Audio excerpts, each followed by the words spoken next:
குடியேறிகளின் சொர்க்கமாக பேசப்படும் கனடா அதன் பூர்வகுடிகளுக்கு கொடும் நாடாக மாறி வருகிறது. கனடாவில் சிறையில் அடைக்கப்பட்டுள்ள பூர்வகுடிகளின் விகிதம் அதிகரிப்பதை எந்த அரசாலும் தடுக்க முடியவில்லை. 10 ஆண்டுகளுக்கு முன்பு பிரதமராக பதவியேற்ற ஜஸ்டின் ட்ரூடோ பூர்வகுடிகள் சிறை வைக்கப்படுவதை கணிசமாக குறைப்பதாக வாக்குறுதி அளித்தார். போதைப்பொருள், ஆயுதங்கள் சார்ந்த சில குற்றங்களுக்கான சிறை தண்டனை காலத்தை குறைத்தார். ஆனால் 2015ஆம் ஆண்டில் சிறையில் அடைக்கப்பட்ட 5 பேரில் ஒருவர் பூர்வகுடியாக இருந்தார் என்றால் இப்போது அந்த விகிதம் 3இல் 1 என்று அதிகரித்துள்ளது.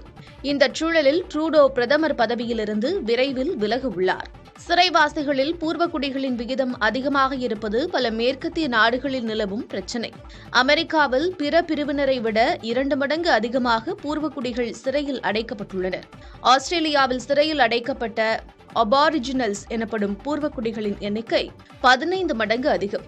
கனடாவில் சிறையில் அடைக்கப்படும் பூர்வகுடிகளுக்கு பெரும்பாலும் பரோல் மறுக்கப்படுகிறது. மேலும் அவர்கள் சிறையிலிருந்து விடுவிக்கப்பட்ட பிறகும் காவல்துறையினரின் தொடர் கண்காணிப்புக்கு உட்படுத்தப்படுகின்றனர்.